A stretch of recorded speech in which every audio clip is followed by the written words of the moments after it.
Hi, this is Lea Marquez Peterson, and I'm the chairwoman for the Arizona Corporation Commission. Thank you for watching my chairwoman's chat video today.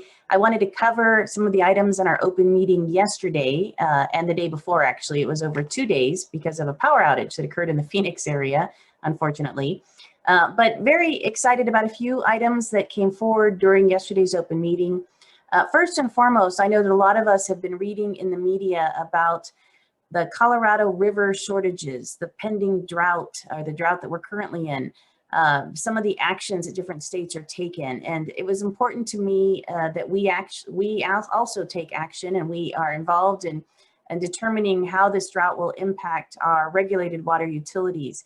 I put forth a proposal to my fellow commissioners to look at the scarcity that will be on the Colorado River, the pending impact from the drought and the drought contingency plans. We know that in August, the agriculture farming community will certainly see a reduction in water usage, and then that will flow over the next several years. They'll certainly impact our regulated water utilities. For that reason, I asked my fellow commissioners to support an annual water preparedness meeting.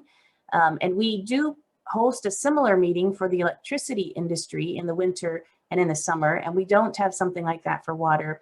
Thought it was important that we hear from a lot of our Class A, Class B, Class C, which are the largest water utility companies, as well as representatives representing the smallest water utilities.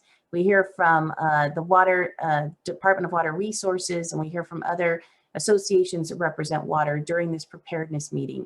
I also asked for it to be put together in a timely manner so that we could start talking about what that preparedness is and what water utilities have put in place now at the end of this summer. In addition, I asked for the reestablishment of a water task force. This existed at the commission back in 1998 for a few years. I was instrumental in putting forth some water policy. I asked that that be reestablished so that we can work on a number of issues related to kind of water and energy nexus and energy efficiency. We can look at water loss. We can look at infrastructure challenges, as well as what the scarcity on the Colorado River means to our regulated water utilities, which again, there are about 300 of them in the state. This proposal was unanimously supported by my fellow commissioners, and I want to thank them very much for that. So you'll be hearing more from us related to water preparedness in the near future. And this also is something that I plan to highlight at the upcoming NARUC meeting, which is our national association, as I'm the co-vice chair of the water committee. I want to hear about best practices that are happening around the nation.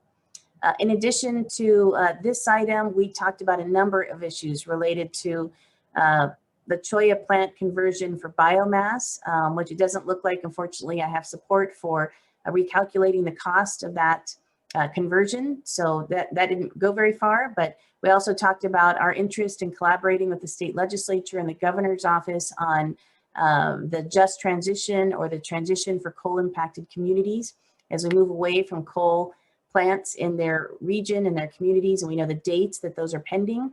We also want to know what's the economic recovery plan, and so we're still working on how we could collaborate as various state agencies or state legislature with the governor and so on what the response from Arizona ratepayers should be and Arizona taxpayers. So expect to see more conversation on that.